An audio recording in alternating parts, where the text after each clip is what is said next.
जितेंद्र सभी को जय जितेंद्र। मंगलाचरण कर लीजिए।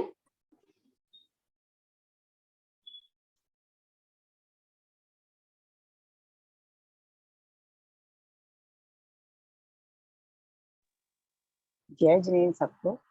मंगल में मंगल करण वीतराग विज्ञान, नमो ताहि जाते भय अरहंतादि महान।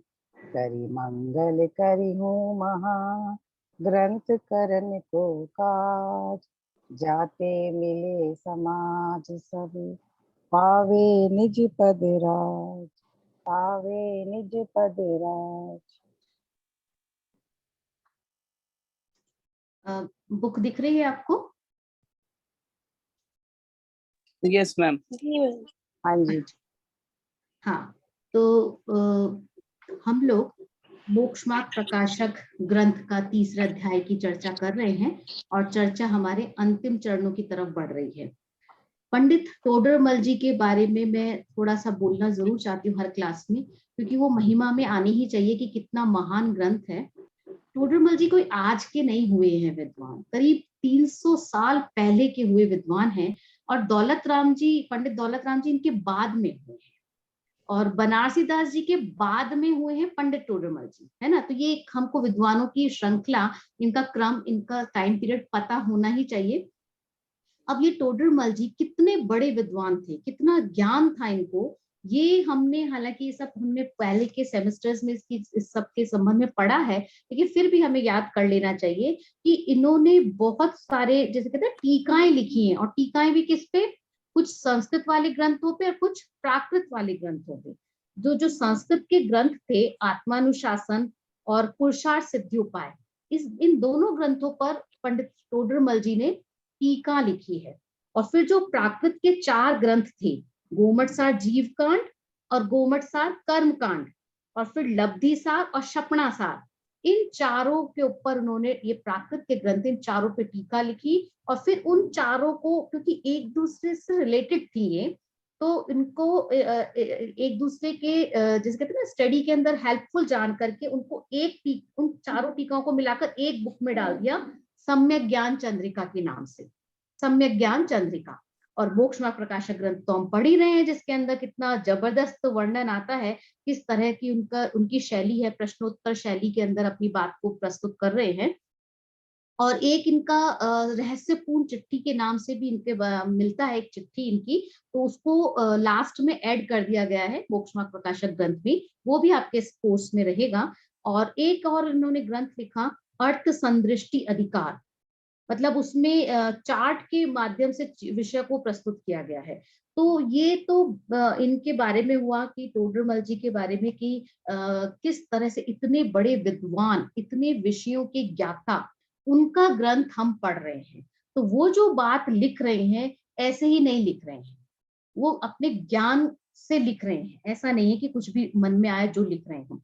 अभी हमने पिछली क्लास के अंदर नरक गति के दुखों की बहुत ही मार्मिक चर्चा की थी। अब हम इस तीसरे अधिकार के अंदर तिर्यंच गति के दुखों की चर्चा करेंगे। तो तिर्यंच गति के दुख हैं आपके बुक में, पेज 66 पर, निकाल लीजिए सब लोग। और देखिए, तिर्यंच गति के जो दुख है ना, इनके बारे में अगर हम कहें, तो यहाँ पर पंचेंद्रिय तिर्यंचों की मुख्यता से ही वर्णन करा है पंडित टोडरमल जी ने। क्योंकि नरक गति है और एकेंद्रिय आदि के दुखों के अंदर तो हमने एकेंद्रिय आदि जो जीव थे उनको देख लिया है, और उनको हमने आगम के माध्यम से देखा। आगम के माध्यम से देखने से मतलब क्या हुआ? मतलब हमें नहीं पता, हमने देखे नहीं है उनके दुख, हमें तो ग्रंथों में लिखा है, शास्त्रों में लिखा है कि उनको ये दुख होते हैं, इसलिए हमने जान लिया। लेकिन शास्त्रों में जो तिर्यंच गति के दुख लिखे हैं ना, वो तो हमको साफ दिखाई देते हैं, प्रत्यक्ष देखते हैं। ऐसे ही मनुष्य गति के संबंध में, इनको भी हम अनुभव करते हैं, खुद भोगते हैं। तो इस अनुमान से हम कह सकते हैं कि जो दुख उन्होंने लिखे हैं वो हम भोग रहे हैं, है ना। तो नरक गति और एकेंद्रिय आदि जो जीव हैं, उनके दुख भी वैसे ही होंगे। और इसलिए संसार में दुख है, इस बात को समझने के लिए तो देखा जाए ना, तो हमें वास्तव में तो चारों गतियों के दुखों को देखने की जरूरत ही नहीं है। अब हमको सामने जो तिर्यंच गति दिख रही है, मनुष्य गति दिख रही है, इसको देख करके भी अपने को वैराग्य हो सकता है। अब तिर्यंच गति के जीवों में भी, जिसे कहते हैं ना, कई प्रकार से चर्चा करेंगे। पहले लब्धि अपर्याप्तक जीवों की चर्चा की है। लब्धि अपर्याप्तक माने, ये विषय हमने द्रव्य संग्रह में थोड़ा पढ़ा है। लब्धियां पर ये सॉरी पर्याप्ति के बारे में पढ़ा है हमने कि 6 प्रकार की पर्याप्तियां होती हैं। आहार पर्याप्ति, शरीर पर्याप्ति, इंद्रिय पर्याप्ति, श्वासोच्छ्वास पर्याप्ति, भाषा पर्याप्ति और मन पर्याप्ति। वैसे तो मुझे आपसे पूछना चाहिए, लेकिन अभी पर्यूषण चल रहे हैं, 10 लक्षण चल रहे हैं, तो मुझे मालूम है आप लोगों का स्वाध्याय जरूरी नहीं है कि अभी अपने इन ग्रंथों का हो रहा हो। आप अपने लोकल समाज में जो कुछ चल रहा हो उसको भी पढ़ रहे होंगे, कुछ उसमें इन्वॉल्व भी हो सकते हैं। तो मैं इसलिए आपसे पूछ नहीं रही हूँ, अदरवाइज तो आपको ही बताना चाहिए कि पर्याप्तियां कितनी होती हैं। हमने द्रव्य संग्रह में पढ़ा है, लास्ट क्लास में भी मैंने कहा था। तो ये लब्धि अपर्याप्तक जीव कौन से होते हैं?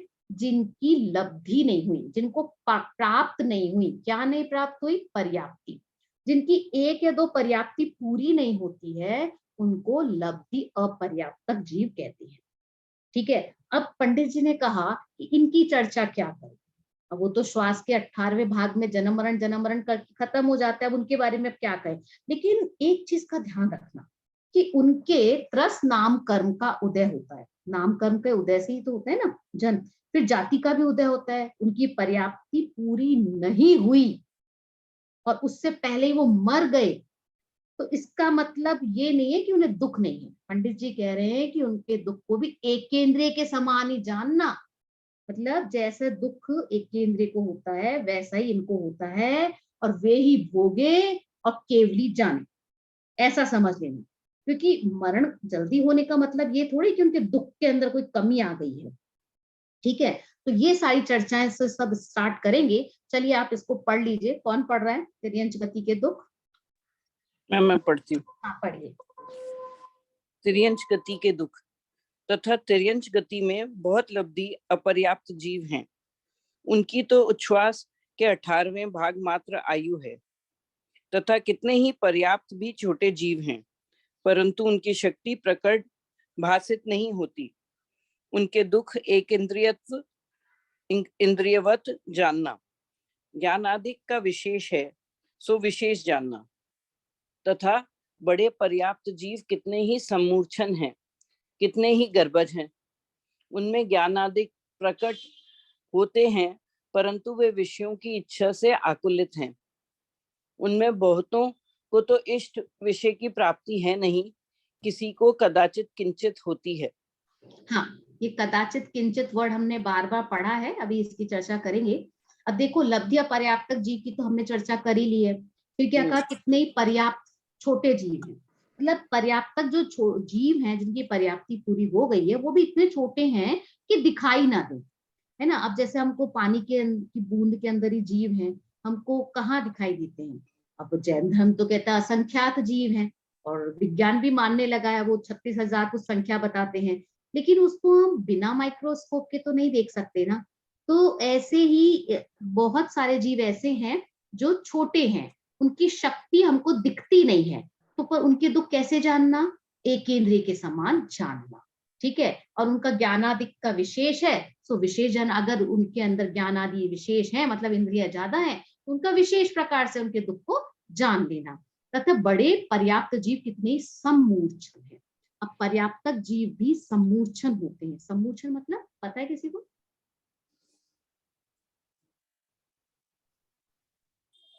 गर्भ के अलावा जन्म होता है, मतलब पसीने यस से मैम। या मैडम वो अपने आप ही जैसे वो बाल्टी के अपने नीचे शरीर में समूर्छन जीव होते हैं, निगोदिया, अपने अंडर आर्म्स में, तो that is called under arms में। हाँ मैम, लेकिन वो होते कैसे हैं? वो निगोदिया पसीने जीव होते हैं मलमूत्र से। जो तरतज नहीं, कोई बोल रहा था, मैडम थोड़ा सा ठीक बोल रहा मैडम था। वो करंट से उत्पन्न हो जाते हैं। कैसे उत्पन्न हो जाते हैं? मतलब नहीं, जैसे नहीं। उनको गर्भज जो की जरूरत गर्भज नहीं होते वो हाँ, मतलब गर्भज तो नहीं होते, राइट। हाँ, और जैसे भाई हम एनवायरमेंट से ही पैदा हो जाते हैं मतलब। हाँ, राइट हाँ, रुचिका जी, बिल्कुल। वो एनवायरमेंट से पैदा हो जाते हैं। जो एनवायरमेंट Yes. में मॉइस्चर वगैरह देखते हैं, हम देखते हैं ना कितने जीव होते हैं, हमें समझ नहीं आता आ कहाँ से गए, है ना। हाँ, और उसके पीछे हमें समझ में नहीं आता, लेकिन वो समूर्छन जीव होते हैं, अपने आप ही एनवायरमेंट से, वातावरण से, उनके अंदर जो कहते हैं ना शरीर के योग्य जो पुद्गल होते हैं ना, वो स्वयं ग्रहण कर लेते हैं, और इस तरह से उन जीवों का जन्म हो जाता है।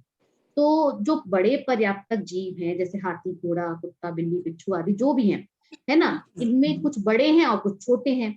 अब उनको तो कुछ ज्ञानादिक प्रकट है, मतलब जिसकी जितनी इंद्रियां हैं उतना ज्ञानादि उनको प्रकट है, तो उतने ही वो दुखी हैं। अब देखो, पशुओं में 4 चीजें होती हैं: आहार, भय, मैथुन और निद्रा। ये 4 चीजें हर पशु में पाई जाती है, त्रस जीव के अंदर होती हैं, और ये 24 घंटे इन्हीं चारों चीजों में लगे रहते हैं, इन्हीं में परेशान रहते हैं। अब अगर मनुष्य होकर हम भी आहार, भय, मैथुन और निद्रा में लगे रहे, तो हमने इस गति का क्या किया, मटिया मेट कर दिया, कोई फायदा ही नहीं हुआ, है ना। तो ऐसे ही उन लोगों, जो तिर्यंश हैं, उनके अंदर भी क्या है, वो जिस तरह का उनका ज्ञानादि प्रकट है, उस तरह का उनके अंदर क्या होता है, वो विषयों को ग्रहण करने की इच्छा होती है, तो वो उससे आकुलित हो जाते हैं। उससे उसको लिखा है ना उनके अंदर, परंतु विषयों की इच्छा से आकुलित होते हैं। अब उनका देखा जाए ना, तो तिर्यंचों का स्ट्रक्चर ही ऐसा होता है कि उनको 24 घंटे यही चीजें रहती हैं, आहार, भय, निद्रा, मैथुन वगैरह के लिए। अब उनके पास उपाय तो कुछ होता नहीं है, खाने के लिए कोई चॉइस होती नहीं है, जब जो मिल जाता है जिस तरह का आहार वो ऐसा खाते हैं। अब भाई हमारे पास तो चॉइस होती है, ये सब्जी नहीं खानी, वो नहीं खानी, तो दूसरी बन जाती है। अब उनके पास क्या है, चॉइस नहीं होती है, तो वो विषयों की इच्छा से आकुलित होते हैं। अब एक तो ये कि विषयों को प्राप्त करने की उनके मन में इच्छा होती है, और वो पूरी होती नहीं है। तो सब प्रकार से लगाना इसके अंदर, चाहे 4-5 प्रकार की जो इंद्रियां, स्पर्शन वगैरह, चक्षु, घ्राण, जो भी हमारी 5 इंद्रियां हैं, उन सब एंगल से देखना कि उनको कैसे, कौन सी अनुकूल चीज प्राप्त हो पाती है तिर्यंच गति के जीव को, कि वो उससे वो प्रसन्न हो सके। तो इसलिए बहुतों को तो इष्ट विषय की प्राप्ति है ही नहीं, उनको अपनी इच्छा से मिलता नहीं है। और अगर किसी को, जैसे कहते हैं ना कि किसी के मान लो पशु के कांटा चुभ जाए पैर में, अब वो निकाल सकते हैं क्या? स्पर्शन की वेदना हो रही है ना उनको, लेकिन कुछ नहीं कर सकते। किसी जीव, हम देखते हैं कभी कभी है ना, किसी जीव, कुत्ते वगैरह के ऊपर या भैंस गाय के ऊपर किसी पक्षी ने अपनी चोंच से घाव कर दिया, या उसके कोई घाव हो गया, उस पे वो कूद रहे हैं, बैठ रहे हैं, उसको टच कर रहे हैं, वो परेशान हो रहे हैं। तो अब कौन सी उनके एंटीबायोटिक लगती है, कौन सी बैंडेड लगती है, तो वो अपने आप परेशान होते कि नहीं होते उन सब चीजों से, कि जो जैसी स्थिति होती है वैसे उनको भोगते हैं। तो यहाँ तो मैं थोड़ा सा कहते हैं ना कि दुखों को एक्सप्लेन करने की कोशिश कर रही हूँ कि उनको कैसी कैसी वेदना होती है। अभी देखो, हमारे घर में कॉकरोच आ जाए, कोई चूहा दिख जाए, कोई लिजर्ड दिख जाए, छिपकली दिख जाए, कैसे रिएक्शंस होते हैं हमारे। और तो और जयपुर में तो मैंने देखा बंदर भी बहुत आते हैं, तो बंदर अगर आ जाए, अब क्या स्थिति होती है हमारी, हम कैसे कैसे रिएक्ट करते हैं। तो वो उनको कोई देता है क्या खाना, कोई उनको, उनका कहते हैं कि आओ जी आओ, सब खाओ, कोई दिक्कत नहीं है, बैठो, कौन उनका रिस्पेक्ट करता है, कौन उनका स्वागत करता है। हाँ, गाय के लिए भले ही हमारे मन में है, हम गाय को रोटी देना चाहते हैं, लेकिन रोटी देने के बाद उसको बैठाए रखते हैं, नहीं, जाओ, भगाओ। अब हम भगाने वाली आवाजें करने लगते हैं, अब तू जा, तेरा हमारा इतना ही काम था, हो गया। तो ये इस तरह की चीजें तिर्यंच गति के अंदर होती है। अब किसी को कदाचित किंचित, कदाचित और किंचित होती का मतलब क्या है, कि जो ऊपर कहा ना पंडित जी ने कि बहुतों को तो इष्ट विषय की प्राप्ति है नहीं, तो कह रहे हैं किसी किसी को इष्ट विषय की प्राप्ति हो जाती है। कैसे हो जाती है? पालतू जीवों को देख लो, या फिर जो जैसे एक्वेरियम वगैरह में रहते हैं, या फिर जो हम बॉटेनिकल गार्डन्स में देखते हैं, जू में देखते हैं, या फिर सर्कस वगैरह में, उनको वेदना है, लेकिन उनको कुछ विषयों की प्राप्ति हो जाती है। ऐसा नहीं कि वो वहां पे पराधीनता का उनको दुख नहीं है। लेकिन अभी जैसे गौशाला है, अब लोग उनको वहां पे दाना वगैरह देने जाते हैं, कुत्ते को जैसे रोटी खिलाते हैं, पक्षियों को दाने खिलाते हैं, तो उनको जैसे कहते हैं ना, कुछ जीवों के मुकाबले कुछ थोड़ा मिल जाता है, पर उनके मन की इच्छा पूरी नहीं होती है। क्यों? क्योंकि जिसका जो मन में आता है वो डालता है, और वो खाते हैं वो। तो दूसरों के मुकाबले, दूसरे पशुओं के मुकाबले वो थोड़े से कंफर्टेबल होते हैं। इस एंगल से कहा है कि किसी को कदाचित किंचित विषयों की प्राप्ति, इष्ट विषयों की प्राप्ति होती है। चलिए नेक्स्ट पैराग्राफ पढ़ लीजिए। तथा मिथ्याभाव से अतत्व श्रद्धानी हो ही रहे हैं और कषाय मुख्यतः तीव्र ही पाई जाती है। क्रोध मान से परस्पर लड़ते हैं, भक्षण करते हैं, दुख देते हैं, माया लोभ से छल करते हैं, वस्तु को चाहते हैं, हास्यादिक द्वारा उन कषायों के कार्यों में प्रवर्तते हैं। तथा किसी के कदाचित मंद कषाय होती है, परंतु थोड़े जीवों के होती है, इसलिए मुख्यतः नहीं है। हाँ, अब कह रहे हैं कि देखो इसी उस क्रम को याद रखना जो पंडित जी ने शुरू से इस अधिकार के अंदर रखा हुआ है। 4 गति की चर्चा कर रहे हैं ना, लेकिन 8 कर्मों की अपेक्षा से कर रहे हैं। तो शुरू में तो उन्होंने ज्ञानावरण दर्शनावरण के आधार से चर्चा कर दी, फिर मोहनीय में क्या ले लिया, भी मिथ्यात्व भाव को ले लिया। तो मिथ्यात्व की चर्चा भी इन्होंने आधी लाइन के अंदर ही करके छोड़ दिया है। और फिर उसके बाद क्यों ऐसा क्यों छोड़ दिया, क्योंकि वो बाहरी कारण दिखता नहीं है मिथ्यात्व का उनके अंदर। तो मिथ्यात्व का मतलब क्या है, देह में जो एकत्व बुद्धि है ना, वही है। अब वो बाहर तो दिखाई देती नहीं है, और वो तो विचार का विषय है, तो हम उसको दिखा नहीं सकते। तो इसलिए उसका पंडित जी ने विस्तार नहीं किया। और देखा जाए तो मनुष्यों में भी थोड़ा दिखा सकते हैं, लेकिन गृहीत मिथ्यात्व दिखा सकते हैं। अगृहीत मिथ्यात्व तो मनुष्यों में भी नहीं दिखा सकते। पता नहीं लगता ना कि किसके अंदर क्या मिथ्यात्व है अंदर, तो इसलिए वो बताना मुश्किल है। अब वो हम ये कह सकते हैं कि किसी त्रियंच के अंदर ये जो क्रियाएं होती है ना, जैसे हास्य आदि है ना, इन कषायों में वो प्रवर्तित हैं। तो हमको त्रियंचों में ऐसे प्रत्यक्ष तो दिखती नहीं है प्रकट रूप से, लेकिन हम कहते हैं कि वहां पे अगृहीत मिथ्यात्व है। अगृहीत मिथ्यात्व मतलब देह के साथ एकत्व बुद्धि है, जो पर्याय मिली उसी के साथ में अपनापन कर लेते हैं। और माया छल लोभ तो हम देखते ही है ना, कि जैसे कोयल होती है, वो कौवे के उसमें अपने घोंसले के अंदर अपने अंडे रख देती है। या कोई पशु ऐसे भी हैं जो है ना दूसरे के पशुओं के पास अपने बच्चों को दूसरे के पास छोड़ आते हैं। ये चीजें देखी जाती हैं, तो वो ये कषाय तो उनके अंदर होती ही है। अभी नेक्स्ट देखिए, उनका अगर हम क्रोध मान माया लोभ है, प्रत्यक्ष दिखेगा नहीं, लेकिन अभी भंडारण तो करते हैं ना कुछ, जैसे मधुमक्खियां हैं, चींटियां हैं, ये सब बारिश से पहले अपनी व्यवस्था कर लेते हैं, है ना, दूसरे जानवरों से बचने के उपाय करते हैं। तो ये चीजें कुछ कुछ पाई जाती हैं, लेकिन प्रत्यक्ष हमको इतनी दिखती नहीं है, तो इसलिए हम उसके बारे में नहीं कह सकते। इसलिए कहा कि थोड़े जीवों की होती है, उनकी मुख्यता नहीं है। ठीक है, तो अब आगे पढ़ लीजिए। वो मंद कषाय के बारे में भी पंडित जी ने कहा कि मंद कषाय किसी के कदाचित होती है। वो देखते हैं हम लोग कि कभी कभी है ना मंदिरों के बाहर है ना कुछ पशु आकर बैठ जाते हैं, पक्षी आके बैठ जाते हैं। मुझे तो एक बार इतना वो विकल्प आया था, हमारे मंदिर में पहली मंजिल पर मंदिर है, और वहां पे कबूतर इकट्ठे हो गए और अंदर ही अंदर घूम रहे हैं। उनको निकालना चाहो तो निकलते नहीं है। फिर मैं बहुत परेशान हुई कि ये तो बेचारे परेशान हो रहे हैं, उड़ रहे हैं, तड़फ रहे हैं। तो मुझे किसी ने कहा नहीं, आप चिंता मत करिए, ये यहाँ आए हैं, ये खाएंगे चावल, और जब पेट भर जाएगा ये अपने आप निकल जाएंगे। मतलब कैसे निकल जाएंगे, कहते सीढ़ी के रास्ते से चले जाते हैं, उनको पता है कहाँ से आना है कहाँ से जाना है।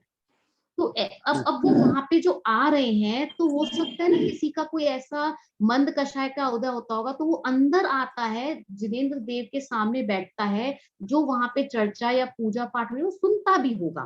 तो वो कुछ भी हो सकता है। ऐसे ही एक बार बॉम्बे में मैंने देखा था, एक कुत्ता आकर के मंदिर के बाहर बैठ जाता था। उसको कितना भी हटाओ वो हटता नहीं था, वो वहीं पे बैठ करके, मतलब अब माइक चलता था, प्रवचन वगैरह होता, तो उसको शायद सुनाई देता होगा। तो ऐसा हमने कई बार इस तरह की चीजें देखी हैं कि पशुओं के अंदर भी मंद कषाय होती है। और प्रथमान योग में तो आती ही है हमारे पास कहानियां भी। चलिए नेक्स्ट पढ़ लीजिए वेदनीय का। तथा वेदनीय में मुख्यतः असाता का उदय है। उससे रोग पीड़ा शुद्धा तृषा छेदन भेदन बहुत भार वहन शीत उष्ण अंग भंगादि अवस्था होती है। उससे दुखी होते प्रत्यक्ष देखे जाते हैं, इसलिए बहुत नहीं कहा है। किसी के कदाचित किंचित साता का भी उदय होता है, परंतु थोड़े ही जीवों को है, मुख्यता नहीं है। तथा आयु अंतर्मुहूर्त से लेकर कोटि वर्ष पर्यंत है। वहां बहुत जीव अल्प आयु के धारक होते हैं, इसलिए जन्म मरण का दुख पाते हैं, तथा भोग भूमियों की बड़ी आयु है और उनके साता का उदय भी है, परंतु वे जीव थोड़े हैं, तथा मुख्यतः तो नाम कर्म की तिर्यंच गति आदि पाप प्रकृतियों का ही उदय है। किसी को कदाचित किन्हीं पुण्य प्रकृतियों का उदय भी होता है, परंतु थोड़े जीवों को थोड़ा होता है, मुख्यतः नहीं है, तथा गोत्र में नीच गोत्र का ही उदय है, इसलिए हीन हो रहे हैं। इस प्रकार तिर्यंच गति में महादुख जानना। हाँ, अब देखिए, वेदनीय कर्म कहने से मतलब क्या है? संयोगों का, संयोगों से रिलेटेड। अब उनको असाता का उदय है मुख्यतः। क्यों? क्योंकि उनके पास संयोग ही ऐसे हैं, जंगल में रहना है, कोई उनके पास प्राइवेट घर नहीं है। वो बात अलग है कि कोई पालतू है तो उसके पास में, और आजकल तो इतना ज्यादा पेट को लेकर के हो गया है कि क्या क्या सुविधाएं नहीं दी जाती हैं, और महंगी महंगी भी उनके लिए जुटाई जाती है, तो वो उनका कदाचित किंचित में चला जाएगा। तो देखो, अगर हम एक बार बाहर के मौसम को छोड़ दें, हम लोगों को घर बंद कर लेते हैं, अब क्या परेशानी है? और उनके पास तो घर बंद करने की फैसिलिटी नहीं है। अब जंगल में तो यूं तो मुनिराज भी रहते हैं, लेकिन उन्हें देह से एकत्व नहीं होता, इसलिए वो आनंद से रहते हैं। और पशु, इनको देह से एकत्व होता है। अभी किसी व्यक्ति को आपको जंगल में भेज कर देखो, रह पाएगा? नहीं रह सकता, क्योंकि उसको देह से एकत्व है, उसको मरने का भय है, सोए भी तो डर है। जैसे कई बार होते हैं ना, हम जब जंगल से गुजरते हैं, एक बार मुझे हुआ था, मुझे याद नहीं आ रहा अभी मैं कौन सी यात्रा पे गई थी बीच में, तब मैं और मेरे हस्बैंड थे वहां पर। अब और जंगल के बीच में से है ना, उन्होंने वो समय शिखर जैसी रचना बना रखी थी।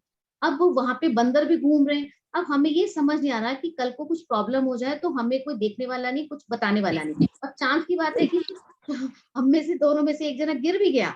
अब उस समय इतनी तो नहीं लगी थी कि कोई समस्या आए, लेकिन कुछ भी हो तो आपको कोई देखने वाला नहीं। तो ये क्या है? भय कि हमें कुछ हो जाए तो। अब अगर अचानक से कोई है ना, सांप सामने निकल कर आ जाए तो ये क्या है? ये हमें भय है। हम अगर सोए भी, अगर हमें सोना पड़े, जंगल में रहे और सोए, तो मन में क्या डर रहेगा? पता नहीं कौन पशु आके चुरा ले जाएगा, उठा कर ले जाएगा, चुराएगा तो क्या, उठा ले जाएगा, है ना। अब तिर्यंच गति के जो जीव हैं जंगल में रहते हैं। अब वो दिन में खाते हैं और रात में सोते हैं, लेकिन कुछ पशु जो उनको खाते हैं वो तो रात में जागते हैं। अब उनको डर है कि नहीं है? तो ये उनके असाता का डर है, असाता का उदय है, कि उनके जो खाने को कहो, उनके भोगने की असाता कहो, रहने की असाता कहो, उड़ने की असाता कहो, हर तरह से उनके पास में असाता का उदय है। अभी मान लीजिए कोई पशु को अपना भोजन कर रहा है, अब अचानक से कहीं से कोई धमकी आवाज आ जाए, अब वो क्या करेगा? चौंकेगा कि नहीं चौंकेगा? चौंक जाएगा। और बहुत मुश्किल से तो उसको मान लीजिए भोजन मिला था, लेकिन अचानक से आवाज हुई। अब ये क्या साता है? क्या उसके साता का उदय नहीं है। अभी जैसे उसने मान लीजिए किसी शिकारी ने जाल बिछाया और भोजन भी दिख रहा है, मतलब साता दिख रही है कि भोजन मिल रहा है, लेकिन जैसे ही वो भोजन के पास गया और जाल में बंद हो गया, अब उसके पास भोगने की साता नहीं है। तो ये सारी चीजें हैं, हमने छह डाला में भी पढ़ा था ये सब। अगर आपको याद हो तो, सिंहादिक सैनी व क्रूर, निबल पशु हति खाए ऐसे करके कुछ था। फिर उसमें था कभो आप भयो बलहीन, कभी बलहीन बना, सबलनी करी खायो अतिदीन। और फिर उसके बाद क्या था? वद बंधन आदिक दुख घने, कोटि जीव ते जात न भने, छेदन भेदन भूख प्यास, भार वहन हिमता आतप त्रास। ये सारे दुख हमने छह ढाला के अंदर पंडित दौलत राम जी ने जो लिखे पढ़े हैं। और पढ़े क्या है जानते ही हैं, हम तो देखते ही हैं सारे। अभी कोई कुत्ता हो जिसको खुजली हो गई है ना, अब उसकी वेदना पूछो, उसको क्या होता है, कैसे खुजाता है वो। अभी चलो को आपको लगेगा कि आप अच्छी चीजों की तो बात करो, अच्छे अच्छे पशु भी तो हैं। अभी देखो, मोर है, मोर के पंख अच्छे हैं और वो ही उसकी जान के शत्रु हैं। हिरन है, उसकी कस्तूरी फेमस है, वो उसकी जान की शत्रु है। हाथी के दांत ले लो, वो उसकी जान के शत्रु है। शेर की खाल है, अब इतना बड़ा शरीर मांसाहारी पशु है, लेकिन उसको भी नहीं छोड़ते लोग, उसकी जान के शत्रु हो जाते। अब बताओ क्या अच्छा है? अब ये जो दिखने में अच्छे हैं उनके भी क्या अच्छा, अगर उनके नामकरण का, शुभ नामकरण का उदय है तो भी क्या है? अब मछली है, खूबसूरत है, हम क्या करते हैं, अपने बच्चों को दिखाने ले जाते हैं, हम देखने जाते हैं। अब बताओ ये कैसा है? अभी कोई हमको जेल में बंद कर दे तो हमें कैसा? तो ये चीजें हैं कि भले ही उनके वो दिखने में ऐसा लगता हो कि वो सुंदर है या क्या है, लेकिन उनके असाता का उदय ही है।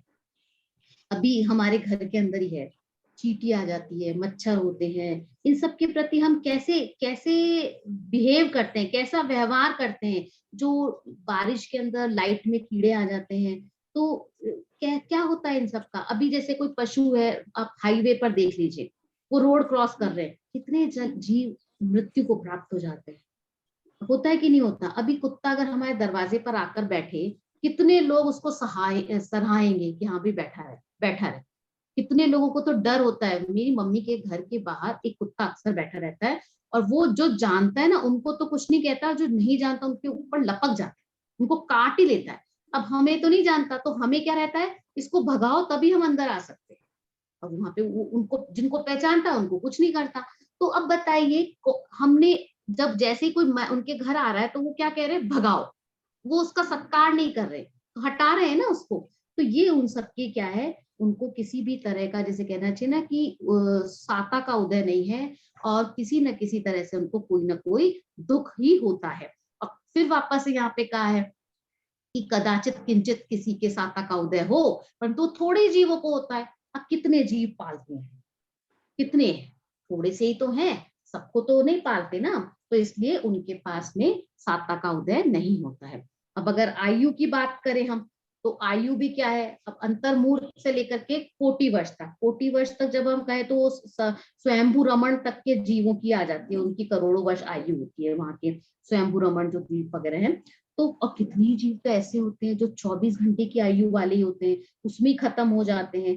तो ये सारी चीजें हैं इसके अंदर कि बहुत अल्प आयु के धारक होते हैं, और इसलिए उनको जन्म मरण का दुख होता है। अब एक बात मैं आपसे कहना चाहती हूँ, कल सुगंध दशमी थी, है ना?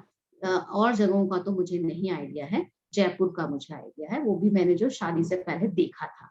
ठीक है, तो वहां पे क्या होता है, जगह जगह मंदिरों के अंदर धूपाने रखे जाते हैं, और उसमें धूप लोग खेने के लिए रात में आते हैं। अब रात भर, मतलब वहां पे पूरे मंदिरों में, शहर के मंदिरों में सब लोग हर मंदिर में जा जाकर के वो धूप चढ़ाते हैं, क्या उम्मीद से, कर्म का नाश हो जाएगा उस धूप को चढ़ाने। लेकिन ये नहीं मालूम कि तुम जो सोच के जा रहे हो वो तो वैसे ही गलत हो गया, और फिर ऊपर से तुम्हारे ऐसा करने से जो जितने जीवों की हिंसा हुई है उनका क्या।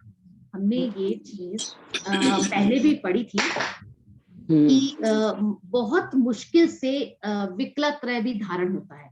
बहुत थोड़े से आधार, हमने पढ़ा था ना कि अगर किसी पत्थर को उछाले और फिर वो आधार में जितने टाइम रहता है उतने टाइम पीरियड ही हमारा त्रस पर्याय का है। अब आप सोचिए उसको कितनी मुश्किल से जन्म मिला था, और हम उसके मरण में निमित्त बन गए। देखो आयु उसकी है, लेकिन हम क्यों निमित्त बन रहे हैं?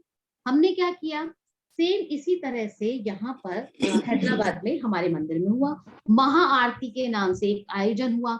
अब बहुत सारे दीपक जलाए गए, लाइटें बहुत सारी जलाई गई, इतने जीवों की हिंसा हुई कि वहां जितने लोग थे उनको दुख तो हुआ, लेकिन ये विचार नहीं आया कि हमने जो किया वो गलत है या नहीं।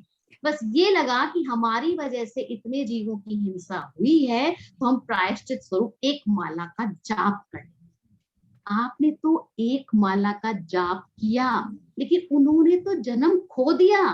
उनकी वो काउंटिंग में से नंबर्स चले गए जो जन्म के थे। इस चीज का हमको हमेशा ध्यान रखना चाहिए। अगर हम अपने आप को जीव मान रहे हैं, तो सामने वाले के भी जीवन की उतनी ही इम्पोर्टेंस है, उतना ही इम्पोर्टेंस है। अगर हम अपने आगम को मानते हैं, एकेंद्रीय जीवों की चर्चा वहां आई है, उसके अंदर अगर हम जलकायिक जीवों को हमने इम्पोर्टेंस दी, जल गालन करते हैं, जल छान के पीते हैं, तो बेचारे अग्निकायिक जीवों ने क्या पाप किया? हमको उनका क्यों नहीं विचार आता कि वो उनका भी मरण करने में हम सहायक हो रहे हैं, और हम क्या कर रहे हैं, उसमें धर्म मान रहे हैं। धर्म मानना गलत है। मैं ये नहीं कह रही कि हम लाइट नहीं जला रहे, हम गैस नहीं जला रहे, हम कुछ और नहीं कर रहे, वो आरंभ के काम है, हम उसमें धर्म नहीं मान रहे। धर्म मानना गलत है।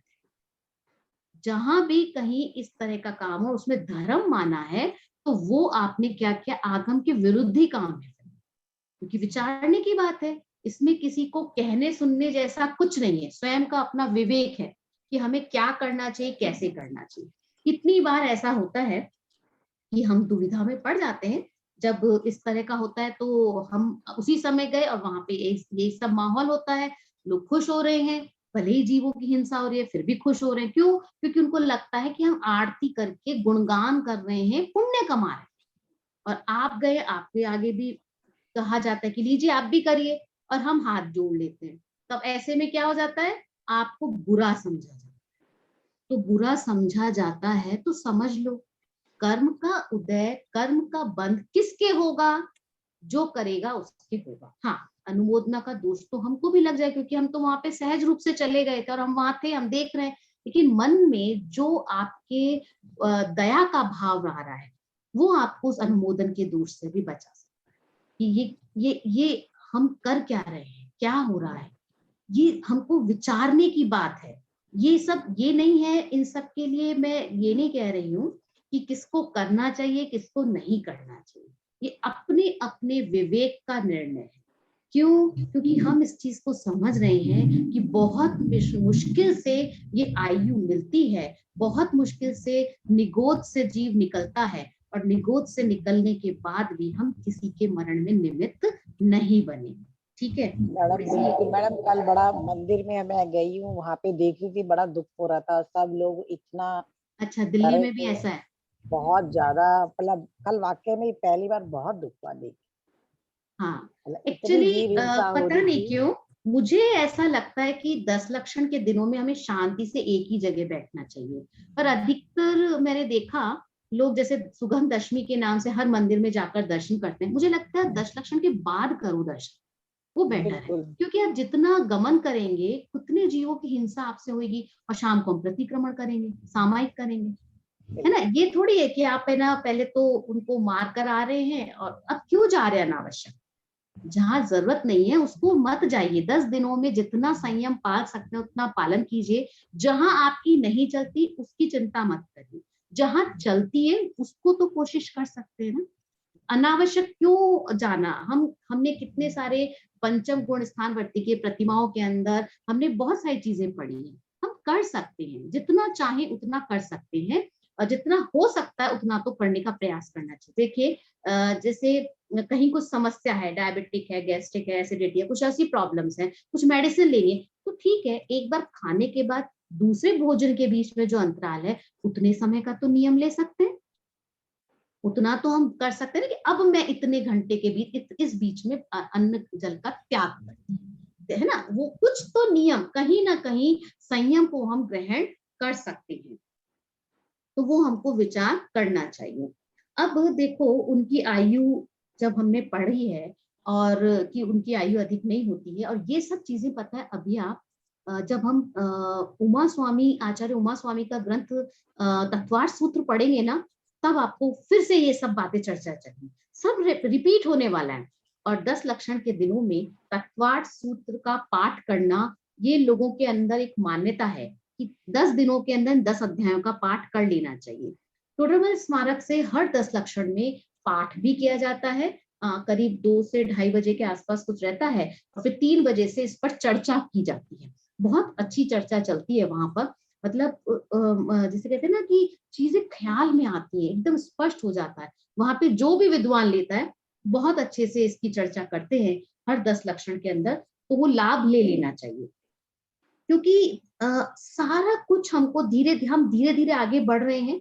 हमने 6 ढाला पढ़ी, द्रव्य संग्रह पढ़ी, अब मोक्ष मार्ग प्रकाशक पढ़ रहे हैं। इन सब में आप देख रहे हैं विषय तो काफी कुछ समान चल रहे हैं, थोड़ा थोड़ा हम आगे की ओर बढ़ जाते हैं, बस इतना ही होता है। तो ऐसे ही वहां भी जब हम और अध्याय पढ़ेंगे तो वहां पर भी और डिटेलिंग होती रहेगी फिर।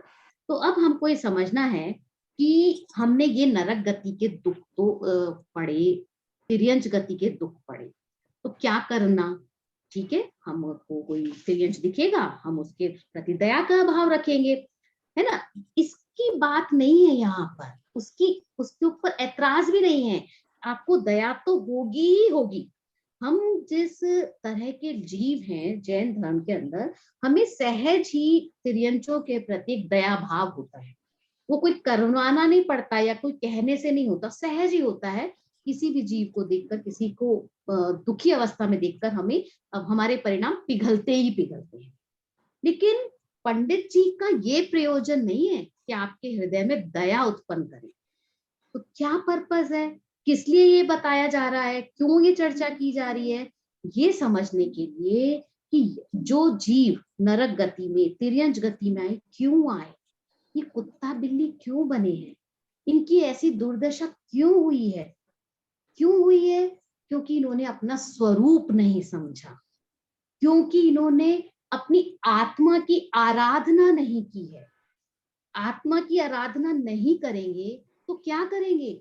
चार गतियों में ही तो घूमेंगे और क्या करेंगे? इसलिए इनके दुखों का वर्णन किया है। और इनके दुखों के वर्णन का असली फल तो ये है कि हमें ये ख्याल में आए कि हमें ऐसा काम नहीं करना जिससे हमें ये बनना पड़े। दया करना अलग चीज है, उसकी चर्चा नहीं कर रहे हम, उसकी बिल्कुल बात नहीं है। लेकिन ये समझना है कि जिन कारणों से इनकी ये दशा हुई है वो काम हम ना करें। वो काम कौन से हैं, कारण कौन से हैं जिसके कारण ये दशा हुई? मिथ्यात्व और कषाय, ये दो ही कारण है। तीसरी कोई चीज ही नहीं है संसार में। बंध का जो कारण है वो क्या है? मिथ्यात्व और कषाय। तो जिनको इस संसार में नहीं घूमना हो वे मिथ्यात्व और कषाय का साथ छोड़ दें, ये निर्णय ले लें। ये प्रयोजन है इस चर्चा का यहाँ पर। तो क्या निष्कर्ष निकलता है इस सब चर्चा से? कि हमने अनंत बार दुख भोगे हैं और जब जब हम जिस गति में गए हैं हमने क्या सोचा है? अब ऐसा नहीं करेंगे, ऐसा नहीं करेंगे। और फिर क्या होता है? जिस पर्याय में जाते हैं उसी में तन्मय हो जाते हैं। तो वही कर रहे हैं ना हम अभी भी। तो मनुष्य पर्याय मिली है तो क्या कर रहे हैं? क्या निर्णय है हमारा? निर्णय है क्या हमारा? हम क्या सोचते हैं? अरे भाई अभी तो मनुष्य है ना, भोग लेने दो, तिर्यंच बनेंगे तब की तब देखेंगे। अरे पर तिर्यंच बनेंगे इसकी भी क्या गारंटी है? और इसकी क्या गारंटी कि संगी पंचेंद्रिय तिर्यंच बनेंगे? और संगी पंचेंद्रिय बन भी गए तो इस बात की क्या गारंटी कि भेद विज्ञान कर लेंगे? अभी मनुष्यों में हम देखें तो इतने करोड़ों की जनसंख्या है, कितने लोग हैं जो अपने हित की चिंता करते हैं। तो मनुष्य गति में आने पे ही नहीं कर पा रहे हैं तो तिर्यंच गति में क्या कर लेंगे? तो हमको ये देखना है कि मनुष्य गति में भी जो मजा है वो मजा नहीं है, वो सजा है, वो सजा है। इस चीज का विचार करना हमको बहुत जरूरी है। आगे देखिए मनुष्य गति के जो दुख आ रहे हैं उनको हम देखते हैं। पर इस चीज का ध्यान रखना कि पंडित जी ने कहा कि गोत्र नीच गोत्र है ना। अभी देखिए ये सब जब हमारे खत्म हो जाएगा ना चैप्टर, हम एक कंपैरेटिव स्टडी लेंगे थोड़ी सी देर के लिए, 10-15 मिनट के लिए। आपको उसमें बताना होगा कि किस एंगल से कहाँ कहाँ पे क्या क्या चर्चा की गई है। मतलब अगर हम गोत्र कर्म की बात कहें तो चारों गतियों में या जो कषाय के एंगल से क्या क्या बात कही गई है ना। एक एक कर्म को लेकर के एक एक स्टूडेंट बोलेगा, एक कंपैरेटिव स्टडी पूरे चैप्टर की हमारे पास में आ जाएगी। और फिर अंत में उन्होंने क्या कहा? तिर्यंच गति में महा दुख जानना। इस चीज को मैं बाद में इंडिकेट करूंगी, इसलिए आपको यहाँ पे ख्याल दिला रही हूँ। चलिए पढ़िए मनुष्य जाति। मैम एक क्वेश्चन था। हाँ मैम ये इसमें लिखा है भोग भूमियों की बड़ी आयु है, मतलब भोग भूमि हाँ, में भी तिर्यंच गति के जीव होते हैं? हाँ हाँ, तिर्यंच गति के जीव होते हैं ना भोग भूमि के अंदर। Okay ma'am. मनुष्य और तिर्यंच गति के जीव होते हैं भोग भूमि। मनुष्य गति के दुख तथा मनुष्य गति में असंख्या जीव तो लब्धि अपर्याप्त हैं, वे समूर्छन ही हैं। उनकी आयु तो उच्छ्वास के 18वें भाग मात्र है तथा कितने ही जीव गर्भ में आकर थोड़े ही काल में मरण पाते हैं। उनकी तो शक्ति प्रकट भाषित नहीं होती। उनके दुख एक केंद्रीयवत जानना, विशेष है सो विशेष जानना। हाँ देखिए मनुष्य गति एकमात्र ऐसी गति है जिसमें सुख और दुख दोनों की चर्चा होती है। सुख और दुख दोनों की चर्चा को दो अपेक्षा से समझ सकते हैं, एक तो निमित्तों की अपेक्षा से, दूसरा संयोगों की अपेक्षा से। अब तिर्यंच गति में भी वैसे देखा जाए तो वहां पर भी सुख दुख होते हैं, लेकिन वहां मुख्यता नहीं होती। मनुष्य गति में हमको ये भेद बहुत देखा जाता है। मतलब कोई ऐसा है कि जिसको खाने को ही कुछ नहीं है, और कोई ऐसा है जो अरबपति करोड़पति है। तो किसी के जीवन में संयोग की अपेक्षा सुखी सुख दिखाई देते हैं, तो किसी के संयोगों की अपेक्षा दुखी दुख दिखाई देते हैं।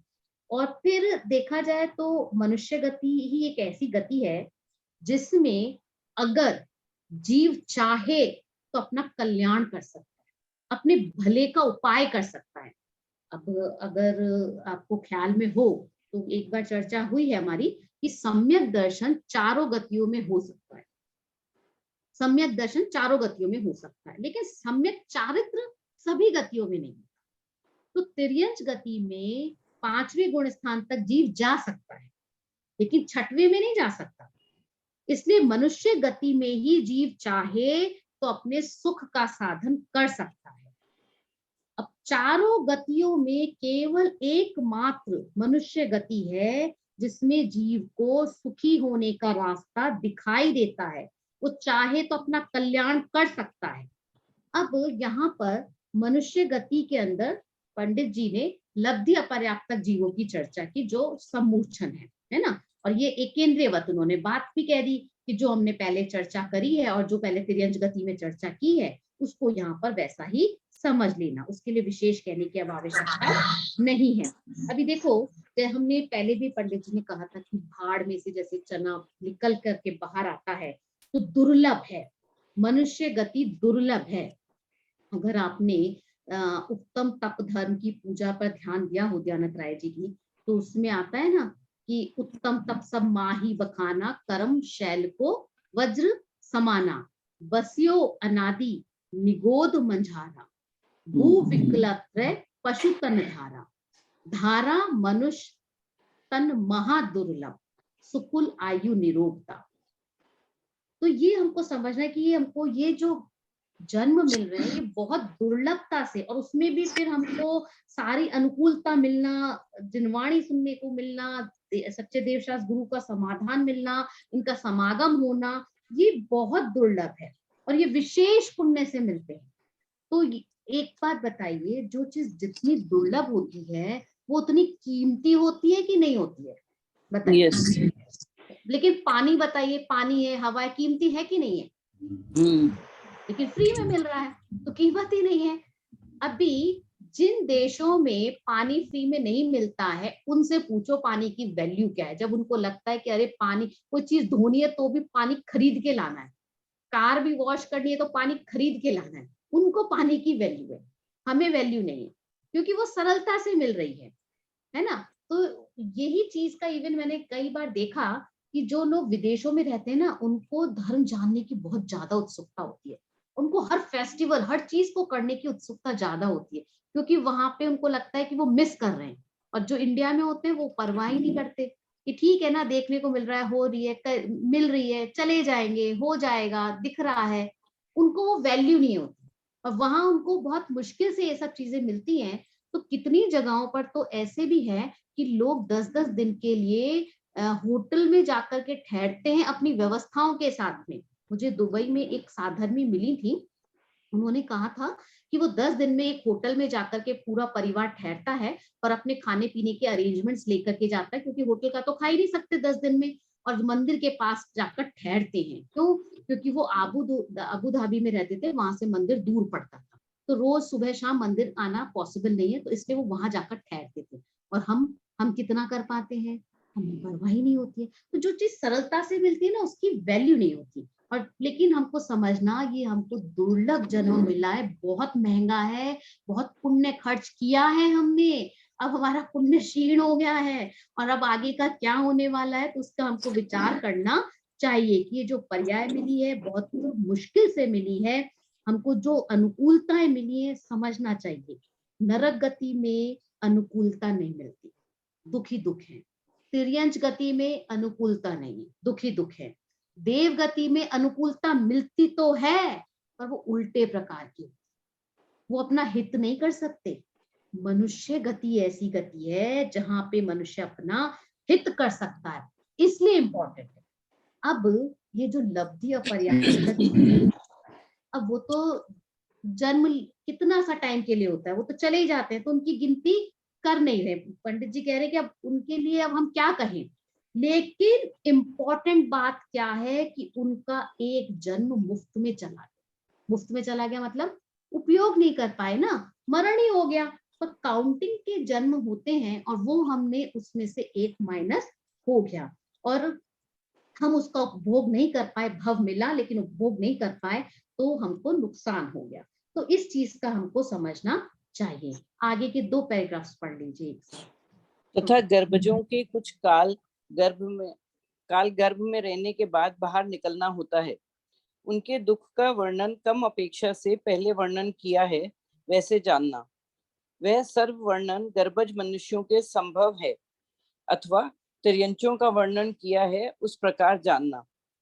विशेष यह है कि यहाँ कोई शक्ति विशेष पाई जाती है तथा राजादिकों के विशेष साता का उदय होता है तथा क्षत्रिय आदियों को उच्च गोत्र का भी उदय होता है तथा धन कुटुंबादि का निमित्त विशेष पाया जाता है इत्यादि विशेष जानना। बिल्कुल। अभी देखो पंडित जी 8 कर्मों की अपेक्षा से मनुष्य गति में भी चर्चा कर रहे हैं, है ना। तो जो कहा ना शक्ति विशेष पाई जाती है, समझ लो अंतराय कर्म की अपेक्षा से कह दिया।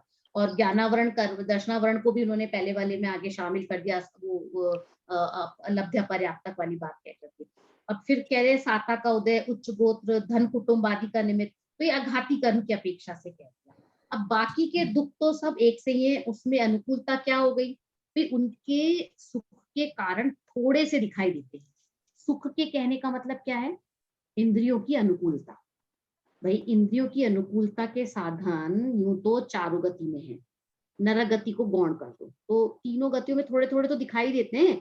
देव गति में ज्यादा है इंद्रियों की अनुकूलता, लेकिन वहां उनका नियोग ही ऐसा होता है देव गति में। पर मनुष्य गति में तो पुण्य के अनुसार उनको भोग मिलता है, और मिले तो मिले, ना मिले तो ना मिले। अब गर्भज आदि कहकर के, गर्भ आदि के दुखों की चर्चा करके अब पंडित जी दुखों की चर्चा को प्रारंभ करते हैं। देखो छैडाला में भी गर्भावस्था वाले दुखों की चर्चा की है पंडित जी ने, दौलत राम जी ने। जननी उदर नवमास बस्यो, या जननी उदर बस्यो नवमास, अंग सकुचते पायो त्रास। अंग सिकोड़ करके हमको वहां पे रहना पड़ा है 9 मास तक। निकसत जे दुख पाए घोर, तिनको कहत ना आवे छोड़। मतलब उन छोड़ नहीं, और है शायद कि उनको, हमको दुख कह नहीं सकते कितना दुख होता है उनको जन्म लेते समय में। अब एक बार बताइए, जन्म तो हम सब ने भी लिया और जन्म दिया भी है, अब कितनों को याद है उस समय तो दुख हुआ था, है। देखो जन्म लेने का दुख याद देने का तो हम कह सकते हैं ना, अनुभव है, अनुभूति है, दुख तो हुआ था, है ना। अब पर वो अब मेमोरी में वैसा स्ट्रॉन्ग नहीं है, बस इतना ख्याल है कि दुख हुआ था। और वो तत्काल उस समय हुआ और वो खत्म हो गया, तो क्षणिक ही हुआ ना, तात्कालिक हो गया। अभी जैसे उंगली के अंदर आपके मान लीजिए कोई कट लग गया, तो अब वो थोड़ी देर के बाद जुड़ गई, या दांत में दर्द हुआ थोड़ी देर के बाद में वो ठीक हो गया। तो अब ये दर्द क्या है, तात्कालिक है। तो यहाँ जो चर्चा कर रहे हैं उसमें क्या करना चाह रहे हैं कि देखो जब माँ भी संतान को जन्म देती है ना, तो उसको पीड़ा, इतनी पीड़ा होती है कि बता नहीं सकते। और वो उस समय में क्या सोचती है, अब और नहीं करूंगी। हर जन्म के बाद में स्त्री यही सोचती है, अब और नहीं, बहुत वेदना होती है, बहुत तकलीफ होती है, इस पीड़ा को भोगने के लिए फिर से वो कुछ सालों के बाद में तैयार हो जाती है। क्या है ये, भूल जाते हैं। अब सवाल ये है कि हमारा जन्म हो गया, अब हम करें क्या। भाई गर्भ के जो दुख थे उनको जानकर हम क्यों, क्या करने वाले, क्या करेंगे उनको, हो गया सो हो गया, खत्म, पास्ट इज पास्ट। लेकिन पंडित जी इसलिए बता रहे हैं कि अब आगे और गर्भ न करना पड़े, सावधानी रखने के लिए बता रहे हैं कि आगे और दुख ना भोगना पड़े। अब देखो पंडित जी किसे बताएंगे, जो सुनना चाहेगा उसी को तो बताएंगे ना, और जो सुने ही नहीं उसको क्या बताएंगे। जिन्हें दुख ही नहीं लग रहे उनको क्या कहेंगे, उनकी चर्चा नहीं है। अब जैसे तिर्यंच गति के जीव हैं, उन्हें तो कोई विकल्प ही नहीं, उनको क्या कहेंगे। तो ये तो चर्चा हमारे लिए ही है ना, कि जो पढ़ रहे हैं, जो समझ रहे हैं, जो दुखों से बचना चाहते हैं, उन्हीं के लिए है। बाकी तो चर्चा क्या करेंगे वहां पे। तो इसलिए ये सारी चर्चाएं यहाँ पर आई हैं। आगे का पढ़ लीजिए इसमें आगे। अथवा गर्भ आदि अवस्थाओं के दुख प्रत्यक्ष भासित होते हैं। जिस प्रकार विष्ठा में लट उत्पन्न होती है, उसी प्रकार गर्भ में शुक्र शोणित के बिंदु को अपने शरीर रूप करके जीव उत्पन्न होता है। बाद में वहां क्रमशः ज्ञान आदि की तथा शरीर की वृद्धि होती है। गर्भ का दुख बहुत है। संकुचित रूप से औंधे मुंह, क्षुधा, तृषा आदि सहित वहां काल पूर्ण करता है। जब बाहर निकलता है तब बाल्यावस्था में महादुख होता है। कोई कहते हैं कि बाल्यावस्था में दुख थोड़ा है, सो ऐसा नहीं है, किंतु शक्ति थोड़ी होने से व्यक्त नहीं हो सकता। बाद में व्यापार आदि तथा विषय इच्छा आदि दुखों की प्रकटता होती है। इष्ट अनिष्ट जनित आकुलता बनी ही रहती है। पश्चात जब वृद्ध हो तब शक्तिहीन हो जाता है और तब परम दुखी होता है। ये दुख प्रत्यक्ष होते देखे जाते हैं। हाँ, अभी देखिए मनुष्य का जीवन भले ही जैसे कहते हैं ना पशुओं से अच्छा है, लेकिन पराधीन है। तिर्यंचों के बच्चे जन्म लेते ही अगले दिन से अपनी व्यवस्था खुद करते हैं, अपना खाना पीना, खड़े होना, चलना सब शुरू हो जाता है उनका। लेकिन मनुष्य का बच्चा गर्भ से लेकर जन्म तक कितने वर्ष तक तो उसको संभालना पड़ता है। और जिसे कहते हैं ना कि अगर हम अपनी आयु 100 वर्ष की माने तो 8-10 साल तक के तो बच्चे को कुछ पता ही नहीं होता। माँ बाप जिधर ले जाते हैं उधर चले जाता है, वो जैसा कराते वैसा कर लेता है। और बाद में कि 10-15 वर्ष जो होते हैं वो एजुकेशन में लग जाते हैं, है ना। तो अब ये भी डिपेंडेंसी रही ना। अब आगे के जो 10-15 साल होते हैं वो हमारे एस्टेब्लिशमेंट में लग जाते हैं, हम अपने परिवार को व्यवस्थित करते हैं, आजीविका कमाते हैं, उस सब में लग जाते हैं। अब 30-35 साल के हो जाते हैं। अब 20-25 साल का समय, ये बीच का टाइम पीरियड ऐसा है कि जब आपका ठीक रहता है, ठीक है। अब बाद में फिर क्या होता है, आप बच्चों पर डिपेंड हो जाते हो। अब हाथ पैर कम चलने लगे हैं, दिखना कम हो गया है, इंद्रियों की सामर्थ्य कम हो गई है, फिर पराधीनता, है ना। अब इसके बावजूद भी हम क्या लगता है, हमको अपना चक्रवर्तीत्व ही लगता है कि हम करेंगे, हमने नहीं करा, हमसे नहीं पूछा, है ना। थोड़ा सा फील करो इसको कि हम कहाँ खड़े हैं, ये हमारी लड़ाई कितने दिन की है। हम अपने अपने अपने जीवन में जब इसको लगाकर विचार करेंगे ना तो महसूस होगा कि, क्योंकि इस चीज को तो हम बहुत अच्छे से महसूस कर सकते हैं, लेकिन विचार करेंगे तब कितने कम समय के लिए हम स्वाधीन रहे, कितने कम समय के लिए, कितने कम समय के लिए हमको, समय कम होते हुए भी कितनी आकुलता, कितना राग द्वेष चित्त में खड़ा है। और हम इसका बुरा कर देंगे, इसका ये कर देंगे, उसका वो कर देंगे, कितनी सोच के अंदर, कितनी कषायों से अपने जीवन के अंदर हमने दुख उत्पन्न कर रखे हैं। और होता क्या है, भवितव्य के अनुसार जैसा होना है वैसा होना है। हर एक व्यक्ति का पाप पुण्य है, लेकिन हम क्या सोचते हैं, हमारे करने से होगा, हमारे कहने से होगा, अगर हम नहीं कहेंगे तो कौन कहेगा। और तो और कई बार ये विचार भी आता है, अरे वचन मिले हैं, वाणी मिली है, तो हम नहीं कहेंगे तो कैसे होगा, गलत को थोड़ी होते देखेंगे, अनुमोदना थोड़ी करेंगे।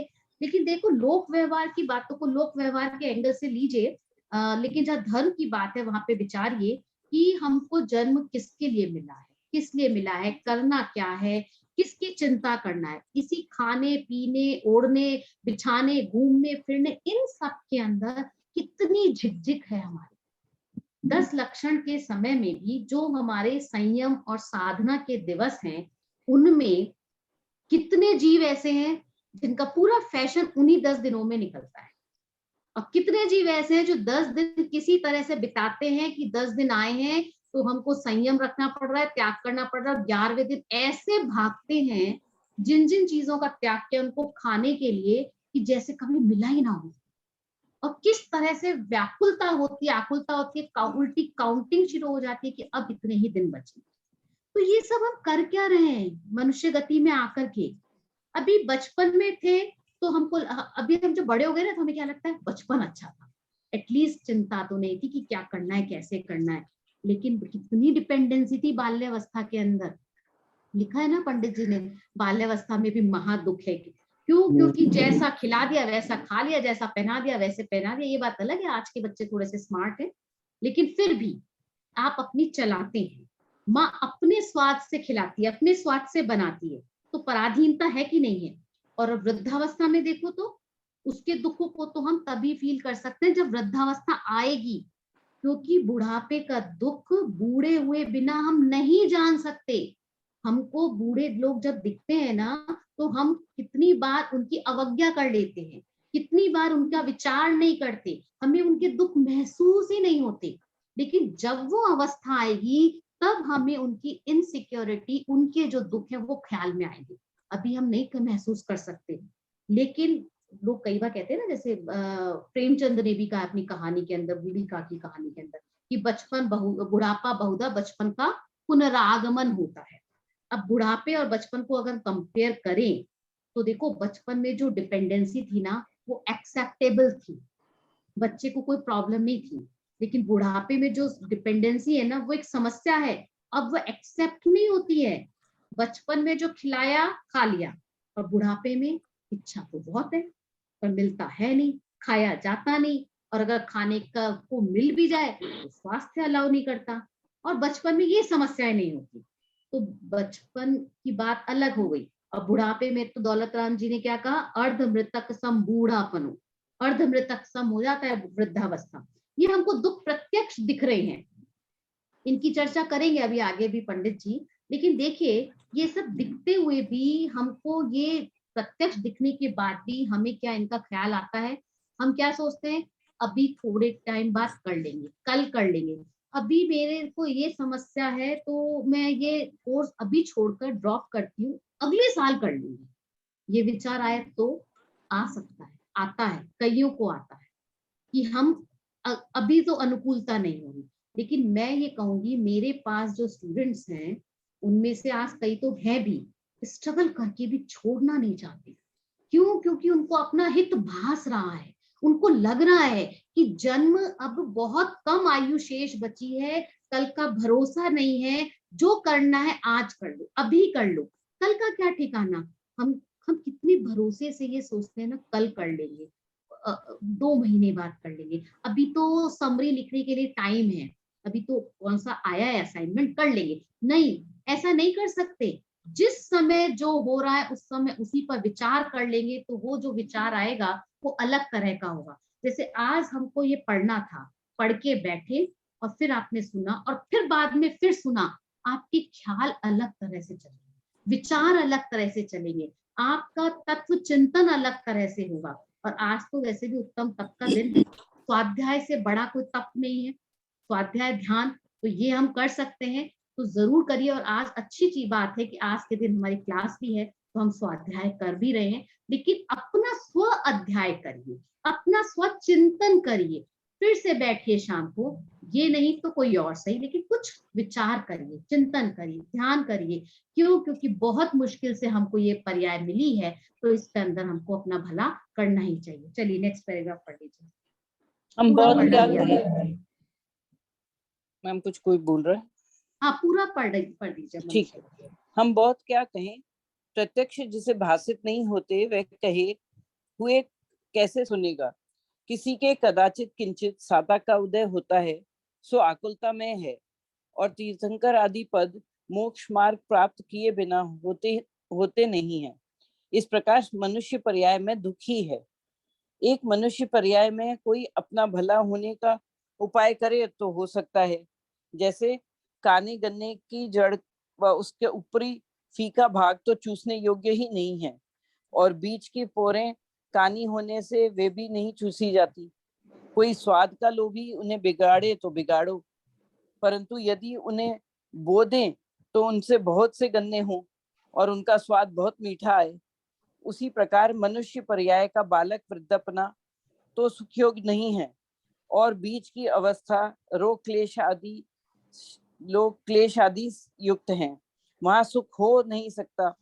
कोई विषय सुख का लोभी उसे बिगाड़े तो बिगाड़ो, परंतु यदि उसे धर्म साधन में लगाए तो बहुत उच्च पद को पाए, वहां सुख बहुत निराकुल पाया जाता है। इसलिए यहाँ अपना हित साधना, सुख होने के भ्रम से वृथा नहीं खोना। हाँ, देखिए पंडित जी ने देखिए यही बात लिखी है, ये दुख प्रत्यक्ष होते देखे जाते हैं। तिर्यंच गति में भी लिखा था, बाकी जगह तो उन्होंने लिखा था कि वे ही भोगते हैं और केवल जानते हैं, है ना, क्योंकि यहाँ पर हम पर बीत रही है तो हम इसको अच्छे से महसूस कर सकते हैं। ये बात अलग है कि हमें दुख दुख जैसे ना लगे। अब आगे पंडित जी ने देखिए कितनी बड़ी बात कही है, हम बहुत क्या कही, है ना, बहुत क्या कही। देखो, पंडित जी ने कहा कि ये दुख, जिसको दुख जैसे नहीं लगते तो वो तो व्यक्ति सुनेगा ही नहीं, शास्त्र की बात हम कहें तो भी नहीं सुनेगा वो। तो प्रत्यक्ष में अगर जैसे किसी को कोई कहते हैं ना कि बुखार हो जाए और उसको फिर नीम खिलाया जाए, तो उसको बुखार क्या कहो, जहर कह दो, कि किसी को कोई ने जहर खा लिया और फिर उसको नीम खिलाई जाए तो उसको नीम कड़वी नहीं लगती जहर खाने के बाद, ऐसा उदाहरण शास्त्रों में आता है। प्रत्यक्ष तो हम अनुभव नहीं कर सकते ना, जहर की बात है, तो ये तो उदाहरण हम दूसरों से ही सुनते हैं या पढ़ते हैं। तो कहते हैं कि अगर जहर खा लिया हो किसी जीव ने और उसको नीम खिलाई जाए तो उसको नीम कड़वी नहीं लगती, कितना भी समझा लो उसको कड़वी नहीं लगी, वो मानेगा ही नहीं वो इस बात को। तो यही बात पंडित जी कह रहे हैं कि अगर मैं ये कहूं तो भी वो व्यक्ति वो मानेगा, ये कोई जरूरी नहीं है। तो उसके लिए वो डिटेल में सारी चीजें समझाने की कोशिश कह रहे हैं कि बहुत क्या कहे, प्रत्यक्ष जिसे भाषित नहीं होते वह कहे हुए कैसे सुनेगा, है ना। और इसलिए कहा कि एक बार आंख खोल करके जरा देखो, सिक्के के दोनों पहलू होते हैं। 24 घंटे इस अहंकार में मत रहो कि मैं जो चाहूं वो कर सकती हूँ, ये विचार नहीं आना चाहिए। असली बात तो ये है कि मैं मनुष्य जन्म में आया हूँ, मैं कौन हूँ, कहाँ से आया हूँ, मेरा क्या रूप है, मेरे लिए क्या दुख में है, क्या सुख में है, मुझे क्या स्वीकृत करना चाहिए, किसका परिहार करना चाहिए, इसका निर्णय हमें करना चाहिए। फिर उसके बाद लिखा कि तीर्थंकर आदि जो पद है वो तो मोक्ष मार्ग के बिना होते नहीं, मतलब उसमें तो सुख है, इसके अलावा जो है मनुष्य पर्याय में दुखी ही है। तो इस प्रकार कोई अपना भला होने का उपाय करे तो कर सकता है। अब एक उदाहरण यहाँ पर इन्होंने दे दिया है, और जो कदाचित किंचित वाली बात है वहां पर तो आप अब समझ ही जाएंगे कि कितने, मतलब कुछ जीवों की अपेक्षा है, कितने लोग हैं जिनको सुख मिलता है, कितने लोग हैं, मतलब कोई तो मन से दुखी है, कोई तन से दुखी है, कोई कर्ण से दुखी है, मतलब संसार में कहीं ना कहीं दुख ही दुख है। तो वो कदाचित किंचित वहां पर भी उसी तरह से लगा लेना। अब देखो, यहाँ पर एक चर्चा की है काना गन्ने को लेकर के। जो गन्ना होता है उसके अंदर क्या होता है कि जो काना गन्ना है उसके अंदर स्वाद अच्छा नहीं होता, मतलब उसकी जड़ जड़ है जो नीचे का हिस्सा, उसमें तो स्वाद है ही नहीं, और ऊपर का जो हिस्सा उसमें भी नहीं होता, बीच में जो पोर होती है ना उसके अंदर भी आपको कोई स्वाद नहीं मिलता, वो जो जॉइंट कनेक्टिंग होता है वो, तो ना तो नीचे का हिस्सा खाने लायक ना ऊपर का हिस्सा खाने लायक। और फिर भी कोई कहे मैं तो खाना चाहता हूँ, तो भाई खा, तेरी मेहनत बेकार जाएगी, कोई लाभ तो मिलने वाला नहीं है। ऐसे ही मनुष्य गति में नीचे का हिस्सा मतलब बालपना, और ऊपर का हिस्सा यानी वृद्धावस्था, ठीक है, तो इसमें कुछ भी होने लायक नहीं है। अब सब कहते हैं कि धर्म करेंगे बुढ़ापे में, थोड़ा भोग लेने दो, थोड़ा ऐश कर लेने दो, फिर करेंगे। अरे कि किसको पता बुढ़ापा आएगा भी कि नहीं आएगी, क्या गारंटी है, और आया भी तो दिमाग भी रहेगा कि नहीं रहेगा उस समय में। देखते नहीं कितने लोगों को अल्जीमर की बीमारी हो जाती है, मेमोरी का प्रॉब्लम हो जाता है, याद ही नहीं रहती है, घर वालों को ही नहीं पहचानते हैं। तो ये चीजें हमें समझना चाहिए कि हमको प्रायोरिटी किसकी देनी है। प्रायोरिटी हमको तत्व ज्ञान की देनी है कि भोगों की देनी है। क्यों? क्योंकि इस समय अगर हमने तत्व का अभ्यास कर लिया तो जन्म मरण का अभाव करने की कुंजी चाबी हमको मिल जाएगी। ये हमारी टॉप प्रायोरिटी पर रहना चाहिए, लेकिन हम इसको क्या करते हैं, लास्ट प्रायोरिटी पर रखते हैं। तो इस चीज को हमको ध्यान में रखना कि मनुष्य जीवन की जो बीच की अवस्था, जो हम जिसमें लोग कहते हैं भोगने की है, वो अवस्था भी भोगने लायक नहीं है, उसको समझना चाहिए। तो ये बात यहाँ पर इन्होंने समझाने की कोशिश की है। अब इस चीज को समझना कि जैसे उच्च पद, जहाँ पे जो पंडित जी ने कहा है कि धर्म साधन में लगाए तो बहुत उच्च पद को पाए, तो उच्च पद क्या मिलेगा धर्म साधन करने से, रत्नत्रय मिलेगा, सम्यक दर्शन, सम्यक ज्ञान, सम्यक चारित्र मिलेगा, मोक्ष मिलेगा, मुनि दीक्षा मिलेगी, है ना, गुण स्थान बढ़ेगा, केवल ज्ञान पाएंगे। ये है धर्म साधन करने से उच्च पद मिलना, और उससे क्या होगा, निराकुल सुख होगा, है ना। अभी अभी हम जितनी भी चीजें पा रहे हैं उनसे हमें निराकुलता नहीं मिल रही। हम तो धर्म करते हुए भी निराकुल नहीं रहते, उसमें भी आकुलता है, उसमें भी आकुलता है। अभी इसीलिए जब भी आप लोग इस सेमेस्टर को पढ़ रहे हैं, मैंने हमेशा से आपको ये कहा कि इसमें आकुलता मत करना। किसी भी चीज को लेकर जब भी कभी कुछ प्रॉब्लम हो, लगे कि नहीं मुझे तो टेंशन हो रही है, तो प्लीज मत करना, इस जगह नहीं करना। लौकिक कार्यों में आपको आकुलता होती है तो हो, लेकिन यहाँ नहीं करना। धर्म में आकुलता की तो फिर कहाँ जाओगे निराकुल होने के।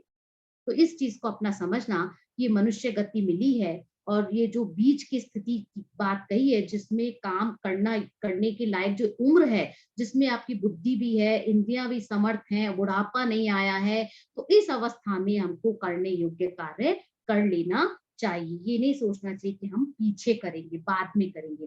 तो हम सब तो जैसे कहते हैं ना कि बहुत मैं तो कहती हूँ भव्य जीव हैं हम, कि जो हम लग गए हैं, भले ही थोड़े समय बाद लगे लेकिन लग गए हैं और इस को समझने की कोशिश में लगे हुए हैं, है ना। ये आप लोग समझते हैं कि मैं टीचर हूँ, मैं तो टीचर नहीं समझती अपने आप को, मैं आप लोगों के सहयोग से अपना स्वाध्याय करती हूँ और उसके अंदर आप लोग मेरे सहयोगी बनते हैं, तो मैं तो आप लोगों का धन्यवाद देती हूँ कि मेरे शयोक्षम के अंदर, मेरे ज्ञान के अंदर, मेरे चिंतन के अंदर एक विशेषपना इसको पढ़ाने की वजह से आया है।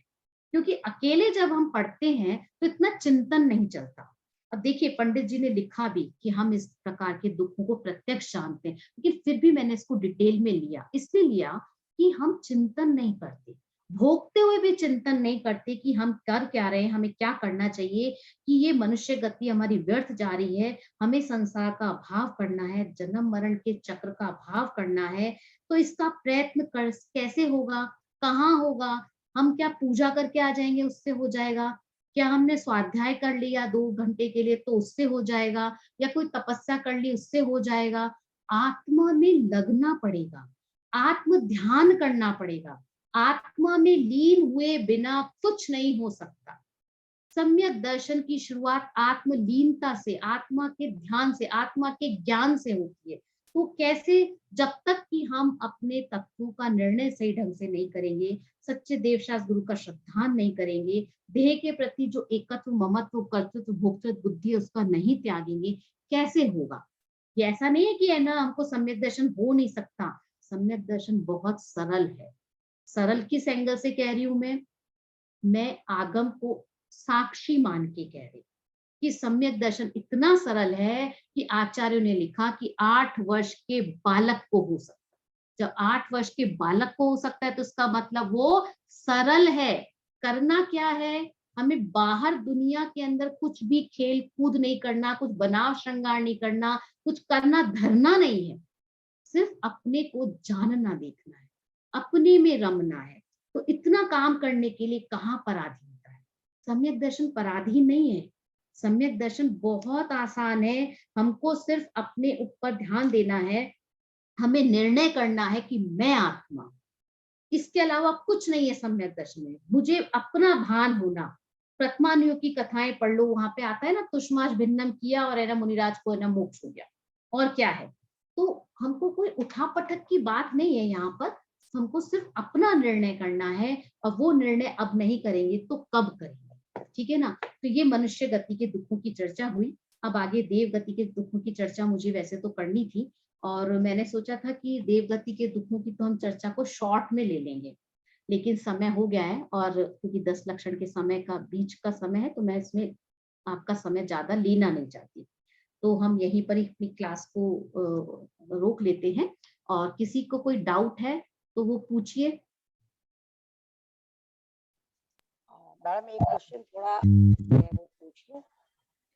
हाँ मैम ये मनुष्य जो है, गति में जो समोच्चन मुझे होते आपकी हैं, आवाज नहीं आ रही है। आवाज नहीं आ रही। भाई मैडम आवाज, हेलो हाँ जी, हेलो, हाँ जी, मैडम ये स्पीकर से कुछ प्रॉब्लम हो रही है। क्या मेरे स्पीकर से? बोलिए। हेलो, ये अभी आवाज आ रही है? हाँ बोलिए। बहुत कम। बारे में हाँ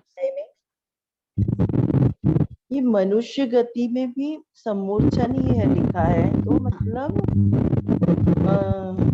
ये थोड़ा सा समझ में नहीं आया कि समूर्छन जीव मनुष्य गति में कैसे होता है, राइट। जी जी देखो हमारे मतलब शास्त्रों में उल्लेख आता है कि स्त्रियों के पसीने से अंडर आर्म्स में पसीना आता है, और वहां पर मनुष्य के आकार के ही समूर्छन जीव पैदा होते हैं। ये शास्त्रों में उल्लेख आता है। और वो अब वहां पे कैसे उत्पन्न हो रहा है, कितनी हैरानी की बात है, मनुष्य के आकार के ही होते हैं। मैम सिर्फ स्त्रियों के? स्त्रियों के लिए विशेष रूप से कहा गया है। ऐसे ही जो गुप्तांग है उनके लिए भी कहा जाता है कि क्योंकि देखिए समूर्छन जीव कहाँ पैदा होते हैं, जहाँ मॉइस्चर है। तो मनुष्य गति के जीव जो है वो, जो समूर्छन जीव है वो तो एनवायरमेंट से ही पैदा हो रहे हैं ना। तो ये चर्चा हमको शास्त्रों में मिलती है, आचार्यों ने लिखा है इसके बारे में। ठीक है, जिनवाणी स्तुति कर लें हम।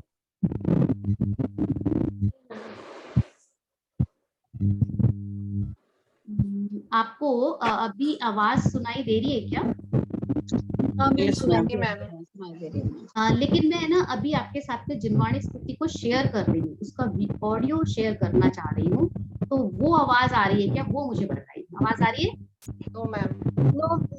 नो मैम, आवाज नहीं आ रही है। तो मैं इसलिए पूछना चाह रही थी क्योंकि मुझको वो उसके अंदर देखना पड़ेगा कि कैसे शेयर करते हैं, उसको मैं भूल रही हूँ कि उसमें कुछ करना पड़ता है।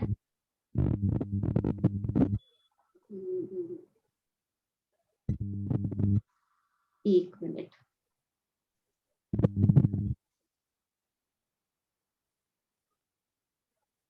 शेयर साउंड, हाँ मिल गया। मिथ्यातम नाश वेको ज्ञान के प्रकाश वेको आपा पर भास वेको भानु से बखानी है।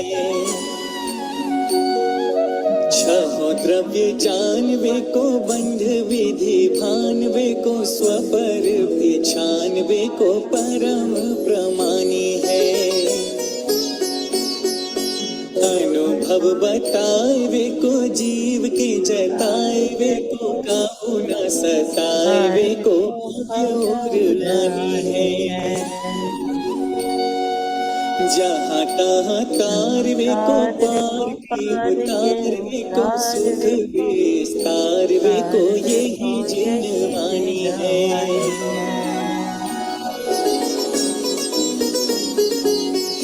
जिनवाणी भारती तो ही जपो दिन रैन, जो तेरी शरणा गहे सो पावे सुख चैन। जावाणी के ज्ञान ते सूझे लोकालोक, सुवाणी मस्तक नमो सदा देत हो ढोक। सुवाणी मस्तक